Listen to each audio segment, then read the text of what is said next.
Siya classes में आप लोगों का स्वागत है। हम अपनी क्लास को शुरू करते हैं। आज की क्लास में हम देखेंगे BA second semester home science major प्रश्न पत्र, जिसका नाम है वस्त्र व परिधान विज्ञान का परिचय एवं पारिवारिक संसाधन प्रबंधन। इसके अंग्रेजी नाम को भी देख लेते हैं। इंग्लिश में इसको कहते हैं introduction to clothing and textile and family resource management. इसके अंतर्गत आपका एक टॉपिक आता है कपास। कपास की खेती कैसे की जाती है, उसके लिए अनुकूल दशाएं कौन कौन सी होती हैं, इस सबको आपने पिछली कक्षा में पढ़ लिया है। तो आज की कक्षा में हम कपास की विशेषताओं को जानेंगे। कपास की दो विशेषताएं होती हैं, एक तो भौतिक होती है और दूसरी रासायनिक होती है। तो आज की क्लास में हम भौतिक जो विशेषताएं होती हैं कपास की उसको कवर करेंगे। तो चलिए हम देख लेते हैं कपास के भौतिक गुण को। तो कपास के भौतिक के गुण के अंतर्गत सबसे पहले आता है कपास का संगठन। इसमें हम देखेंगे कि जो कपास का रेशा होता है उसमें कौन कौन से तत्व पाए जाते हैं। तो जो कपास का रेशा होता है उसमें आपका कार्बन पाया जाता है, हाइड्रोजन और ऑक्सीजन पाया जाता है। इसमें जो कार्बन के अणु होते हैं वो 6 होते हैं और हाइड्रोजन के अणु जो होते हैं वो 10 होते हैं, ऑक्सीजन के अणु 5 होते हैं। जब ये सम्मिलित रूप से मिलते हैं तो ये जो है कपास का निर्माण करते हैं या फिर सेल्यूलोज का निर्माण करते हैं। कपास का जो 90% भाग होता है वो सेल्यूलोज का बना होता है और 5 से 8% तक का जो भाग होता है उसमें जल उपस्थित रहता है। इसके बाद हम देख लेते हैं कपास की संरचना या कपास के रेशे की संरचना। अगर कपास के रेशे को हम सूक्ष्मदर्शी यंत्र से देखते हैं तो उसमें 3 परतें पाई जाती हैं। जो सबसे बाहरी परत होती है उसका नाम क्यूटिकल होता है। इसके बाद जो परत होती है वो कोशिका भित्ति होती है जो रेशे का। इसके बाद केंद्रीय नली होती है। इस नली में केंद्रीय नली होती है जो रेशे के अंदर पाई जाती है और इस नली के अंदर एक सेप नामक द्रव पदार्थ भरा होता है।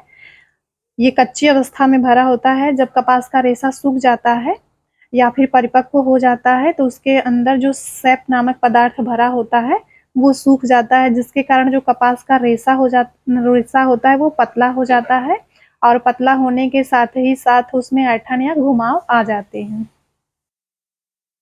तो कपास के रेशे में जितनी ही अधिक ऐंठन की मात्रा होती है उतना ही रेशा मजबूत होता है। जिस रेशे में ऐंठन की मात्रा कम होती है वो कम मजबूत होता है। प्रति इंच रेशे में 206 से लेकर के 400 ऐंठन होते हैं। पके हुए जो रेशे होते हैं वो घुमावदार रिबन के समान दिखाई देते हैं या बल खाते हुए रिबन के समान दिखाई देते हैं। चलिए ये देख लेते हैं। ये बीच में जो नली होती है इसको ल्यूमेन कहते हैं और इसमें जो द्रव पदार्थ भरा होता है उसको सैप कहते हैं। और जब कपास का रेशा परिपक्व हो जाता है तो इस नली के अंदर जो सैप नामक पदार्थ भरा होता है वो सूख जाता है, जिसके कारण इस रेशे के अंदर ऐंठन आ जाती है और ये रेशा पतला हो जाता है। कपास के रेशे की सूक्ष्मदर्शी संरचना को देख लेते हैं। जब हम कपास के रेशे को लंबवत काट में देखते हैं तो ये बल खाते हुए रिबन के समान दिखाई देता है और जब हम इसको क्षैतिज काट में देखते हैं कि ये जो है किडनी या फिर बीन के समान दिखाई देता है, जिसको आप लोग देख पा रहे हैं। ये बीच में ल्यूमेन है और ये इसकी सेकेंडरी वाल है और ये आपकी प्राइमरी वाल है। ये जो है कपास के रेशे की सूक्ष्मदर्शी संरचना है। चलिए कपास के रेशे की लंबाई और व्यास को देख लेते हैं। कपास एक स्टेपल रेशा है। स्टेपल का मतलब लघु होता है। जो लघु तंतु होते हैं उसको इंग्लिश में स्टेपल फाइबर कहते हैं, जिसकी लंबाई आधा इंच से लेकर के 2.5 इंच तक होती है। यह सभी प्राकृतिक रेशों में सबसे छोटा रेशा होता है। जितने भी प्राकृतिक रेशे होते हैं उन सभी में सबसे छोटा रेशा कपास का होता है, जिसकी न्यूनतम लंबाई आधा इंच से लेकर के और अधिकतम लंबाई 2.5 इंच तक होती है। अतः इससे निर्मित वस्त्र की सतह खुरदरी तथा चमक का अभाव होता है। इस कपास के रेशे इतने छोटे होते हैं जिसके कारण इससे जो निर्मित वस्त्र होते हैं उसकी सतह खुरदरी हो जाती है और खुरदरी सतह के कारण इसमें चमक का अभाव हो जाता है। कपास के रेशे का जो व्यास होता है उसको डायमीटर में नापा जाता है। 16 से लेकर के 20 माइक्रोन होता है। 1 माइक्रोन बराबर 1/1000 मीटर होता है। छोटे रेशे छोटे स्टेपल रेशे खराब किस्म के कपड़े बनाने के लिए तथा लंबे स्टेपल रेशे बारीक तथा उत्तम गुण वाले वस्त्र बनाने में प्रयुक्त किए जाते हैं। जो कपास का छोटा रेशा होता है उससे खराब किस्म के या फिर निम्न कोटि के वस्त्र बनाए जाते हैं, और जो लंबे स्टेपल फाइबर होते हैं उनसे बारीक और उत्तम क्वालिटी के वस्त्र बनाए जाते हैं और ये महंगे होते हैं। छोटे रेशे से निर्मित जो वस्त्र होते हैं वो सस्ते होते हैं, जबकि लंबे रेशे से निर्मित जो वस्त्र होते हैं वो छोटे रेशे की अपेक्षा महंगे होते हैं।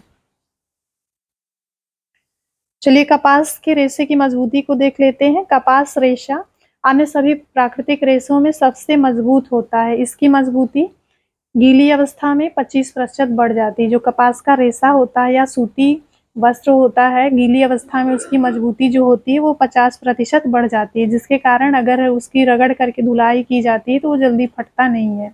कपास के रेशे की मजबूती परिवलन या ऐंठन या इसमें ऐंठन जो प्राकृतिक रूप से विद्यमान होती है के कारण होती है।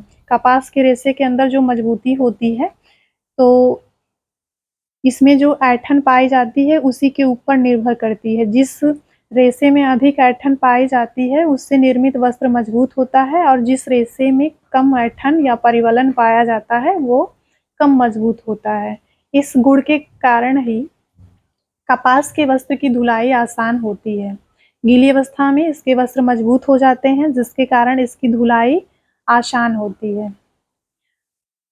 अगली विशेषता को देख लेते हैं, नमी अवशोषकता, कि कपास के अंदर नमी को अवशोषित करने की कितनी क्षमता होती है। कपास में लगभग 8.5% नमी उपस्थित रहती है। जो कपास का रेशा होता है उसमें 8.5% नमी उपस्थित रहती है, परंतु यह 15 से 20% नमी और अवशोषित कर सकता है। 8.5% तो पहले से इसमें नमी उपस्थित होती है, लेकिन इसके बाद भी यह 15 से 20% नमी को और अवशोषित कर लेता है। कपास की आर्द्रता प्रतिधारक क्षमता 7 से 8% तक होती है, इस वजह से यह देर से सूखते हैं। जो कपास का रेशा होता है इसके अंदर नमी को ग्रहण करने की क्षमता 7 से 8% होती है, जिसके कारण इससे निर्मित जो वस्त्र होते हैं वो जल्दी नहीं सूखते हैं बल्कि लेट से सूखते हैं। नमी सूखने की क्षमता इसमें अधिक होती है, जिसके कारण ये गर्मी के लिए उपयुक्त होते हैं, क्योंकि गर्मी में अधिक पसीना होता है और वस्त्र में अवशोषकता का गुण होने के कारण वो पसीना को सोख लेते हैं और हवा चलने पर शरीर को ठंडक प्रदान करने का काम करते हैं। इसलिए नमी अवशोषकता के गुण के कारण ही जो सूती वस्त्र होते हैं ये गर्मी के लिए अधिक उपयुक्त होते हैं और गर्मी में इन वस्त्रों का अधिक प्रयोग किया जाता है। अगली विशेषता देख लेते हैं, प्रत्यास्थता, प्रतिस्कंदता और सिकन प्रतिरोधकता। इलास्टिसिटी या फिर प्रत्यास्थता जिसको कहते हैं, इसमें जो रेशा होता है इसको खींचा जाता है। अगर खींचने के बाद अपनी पूर्व अवस्था को प्राप्त कर लेता है तो उसमें प्रत्यास्थता का गुण पाया जाता है। प्रतिस्कंदता क्या होता है, जब हम रेशे को दबा करके छोड़ देते हैं तो वो अपनी पुनः स्थिति को प्राप्त कर लेता है, तो उसके अंदर प्रतिस्कंदता का गुण पाया जाता है। शिकन अवरोधकता, जब कपड़े पर किसी भी प्रकार का दबाव पड़ता है तो वो मुड़ता सिकुड़ता नहीं है, तो उसी को शिकन प्रतिरोधक क्षमता कहते हैं। जो कपास का रेशा होता है इसमें प्रत्यास्थता का अभाव होता है, जिसके कारण अगर इसके रेशे को खींचा जाता है तो उसमें खिंचाव उत्पन्न नहीं होता है। प्रतिस्कंदता का भी अभाव पाया जाता है, क्योंकि अगर इसको दबा दिया जाता है या फिर इस पे किसी भी प्रकार का दबाव दे दिया जाता है तो ये अपनी पूर्व अवस्था को प्राप्त नहीं कर पाता, जिसके कारण सूती वस्त्र पहन के हम जिस तरह से बैठते हैं उठते हैं तो वहाँ पे वो निशान बन जाता है, जिससे पता चलता है कि जो कपास का रेशा होता है उसमें प्रत्यास्थता, प्रतिस्कंदता और सिकन प्रतिरोधकता का अभाव पाया जाता है, जिसके कारण जो कपास से निर्मित वस्त्र होते हैं उसमें आसानी से सिकन पड़ जाती है या फिर क्रीज का निर्माण हो जाता है। लेकिन वर्तमान समय में विभिन्न प्रकार की परिसज्जा के द्वारा उसमें प्रत्यास्थता और प्रतिस्कंदता और सिकन प्रतिरोधकता के गुण में वृद्धि किया जा सकता है। अगली भौतिक विशेषता को देख लेते हैं, ताप संवाहकता। ताप संवाहकता का मतलब होता है कि कपास के रेशे के अंदर ताप को सहन करने का गुण होता है या नहीं होता है। तो सारे लोग जानते हैं जो कपास का रेशा होता है वो अन्य रेशों की अपेक्षा अधिक ताप को सहन कर लेता है, जिसके कारण अगर हम गर्म प्रेस करते हैं तो वो जल्दी से जलता नहीं है।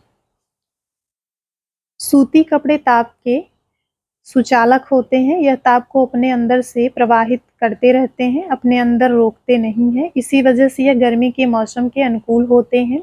सूती वस्त्रों को भी कृत्रिम वृद्धि द्वारा रोएं उठाकर गर्म वस्त्र बनाने की चेष्टा की जाती है। फलालेन का वस्त्र इसी प्रकार का उदाहरण है। सूती वस्त्र अधिक ताप सहने की क्षमता सूती वस्त्र में अधिक ताप को सहन करने की क्षमता होती है, इसलिए इन्हें उबालकर विसंक्रमित किया जा सकता है और इस्त्री पर सिलवटें दूर हो जाती हैं। जो कपास का रेशा होता है ये ताप का अच्छा संवाहक होता है, क्योंकि इसमें ताप को सहन करने की क्षमता होती है, जिसके कारण जो कपास के रेशे होते हैं इनको उबलते हुए पानी में भी विसंक्रमित किया जा सकता है और इस उबलते हुए पानी में विसंक्रमित करने के बाद भी इनके ऊपर कोई हानिकारक प्रभाव नहीं पड़ता है। अगली विशेषता को देख लेते हैं, प्रकाश का प्रभाव। अधिक समय तक निरंतर सूर्य की रोशनी के प्रभाव से यह रेशे कमजोर तथा पीले पड़ जाते हैं। गहरे रंग के कपड़ों का रंग फीका पड़ जाता है। जो कपास के रेशे अधिक समय तक सूर्य के प्रकाश में रखे जाते हैं या फिर धूप में फैलाए जाते हैं, तो जिसके कारण कपास के रेशे पे हानिकारक प्रभाव पड़ता है। धीरे धीरे रेशा कमजोर हो जाता है और उसकी जो चमक होती है वो मंद हो जाती है या फिर धीरे धीरे कपड़ा जो होता है वो पीला दिखाई देने लगता है और कपड़े का रंग जो होता है वो धीरे धीरे हल्का पड़ जाता है। तो इसका मतलब है कपास के रेशे पर प्रकाश का हानिकारक प्रभाव पड़ता है, जिसके कारण जो कपास के वस्त्र होते हैं इनको धूप के बजाय छाया में सुखाना अच्छा रहता है। अगली विशेषता देख लेते हैं, घर्षण का प्रभाव। घर्षण का प्रभाव, यह रेशे मजबूत होते हैं तथा रगड़ का इन पर कोई हानिकारक प्रभाव नहीं पड़ता है। इन्हें ब्रश से रगड़कर आसानी से साफ किया जा सकता है। गीले होने पर मजबूती और भी बढ़ जाती है, इसलिए अधिक गंदे होने पर इन्हें पीट पीट कर धोया जा सकता है, परंतु इनके रेशे निर्बल नहीं पड़ते हैं। घर्षण का जो प्रभाव होता है, घर्षण का मतलब जब हम वस्त्र को रगड़ रगड़ के धोते हैं तो उसको घर्षण प्रक्रिया कहते हैं। तो जब हम सूती वस्त्र को अधिक रगड़ के साथ धुलते हैं तो वो जल्दी खराब नहीं होते हैं, क्योंकि गीली अवस्था में जो कपास के रेशे होते हैं उनकी मजबूती बढ़ जाती है। इसलिए हम हल्के ब्रश का भी इस्तेमाल कर सकते हैं, जिसका हानिकारक प्रभाव नहीं पड़ता है। लेकिन जैसे कपास के वस्त्र जो होते हैं पुराने हो जाते हैं तो उस टाइम ब्रश का इस्तेमाल नहीं करना चाहिए। उस टाइम ब्रश का इस्तेमाल करने से रेशे खराब हो जाते हैं।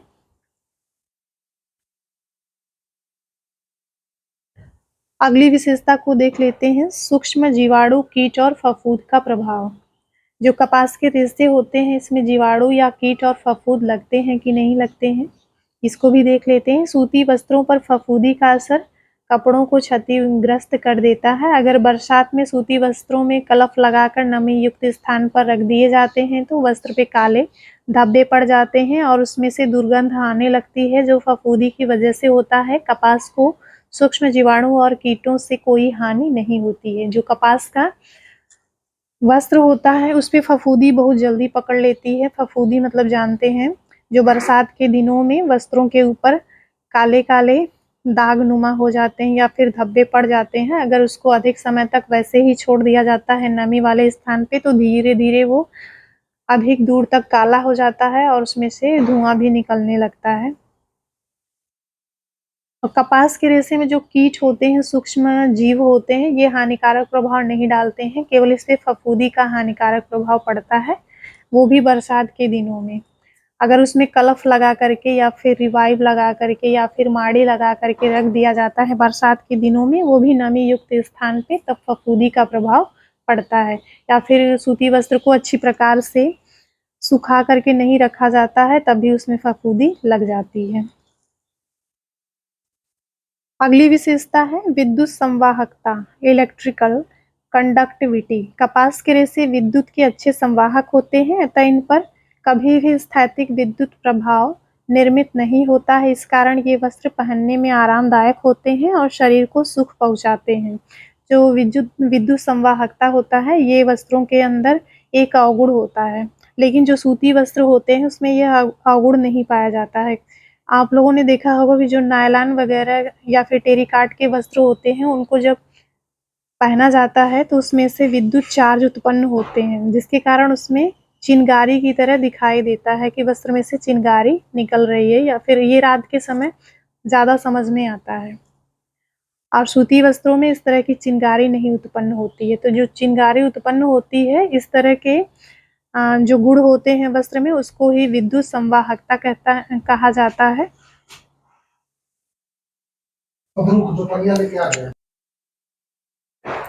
क्लास यहीं पे समाप्त होती है।